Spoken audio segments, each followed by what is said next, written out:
جمعے کو ازبیکستان میں شنگھائی تعاون تنظیم SCO کے سربراہی اجلاس میں 8 ملکی سلامتی اتحاد کے لیڈروں کی آپس میں ملاقات ہوئی اور اس موقع پر ایک دوسرے کے ملکی تعلقات اور مسائل پر بات چیت ہوئی۔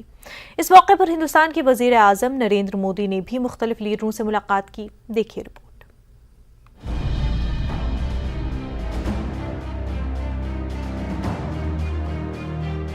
چین کے صدر شی جن پنگ نے جمعے کو ازبیکستان میں SCO کے سربراہی اجلاس کے موقع پر ایرانی صدر ابراہیم رئیسی اور پاکستانی وزیر اعظم محمد شہباز شریف سے ملاقات کی۔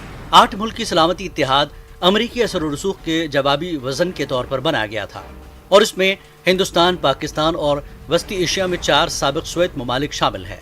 شی جن پنگ نے جمعرات کو روسی صدر ولادیمیر پوتن سے بھی ملاقات کی، جس کے دوران پوتن نے یوکرینی بحران کے بارے میں متوازن نقطہ نظر کے لیے شی جن پنگ کا شکریہ ادا کیا اور واشنگٹن کی غلط پالیسیوں پر تنقید کی۔ وہیں پوتن نے SCO میں ایران کی جلد شمولیت کی منظوری کا بھی اظہار کیا۔ ترکی کے صدر رجب طیب ایردوغان نے بھی اپنے ہم منصب شی جن پنگ سے جمعے کو سربراہی اجلاس کے موقع پر ملاقات کی۔ SCO اجلاس میں یوکرین اور روس کا معاملہ اہم رہے گا۔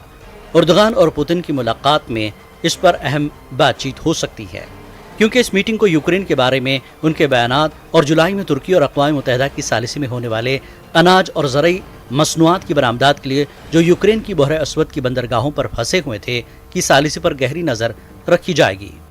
روس کے صدر ولادیمیر پوتن نے جمعے کو پیشکش کی ہے کہ اگر پابندیاں ہٹا دی جاتی ہیں تو روسی کھاد ترقی پذیر ممالک کو مفت فراہم کی جائے گی۔ پوتن نے SCO کے سربراہی اجلاس سے خطاب کرتے ہوئے کہا کہ 3 لاکھ ٹن روسی کھاد یورپی یونین کی بندرگاہوں پر جمع ہو گئی ہے۔ ہم انہیں ترقی پذیر ممالک کو مفت منتقل کرنے کے لیے تیار ہیں۔ روسی صدر نے کہا کہ یہ پتہ چلا کہ ہماری کھاد صرف وہی خرید سکتے ہیں، لیکن ترقی پذیر ممالک کا کیا ہوگا؟ وزیر اعظم نریندر مودی نے آج تاریخی ازبیک شہر میں 2 سالوں میں شنگھائی تعاون تنظیم کے پہلے شخصی سربراہی اجلاس میں شرکت کی، جس میں اہم علاقائی سلامتی چیلنجوں اور تجارت، سرمایہ کاری اور توانائی کی فراہمی جیسے مسائل پر غور کیا گیا۔ وزیر اعظم نریندر مودی نے اس موقع پر صدر ایردوغان کے ساتھ بات چیت کی۔ دونوں رہنماؤں نے مختلف شعبوں میں 2 طرفہ تعاون کو مضبوط کرنے کے طریقوں پر تبادلہ خیال کیا۔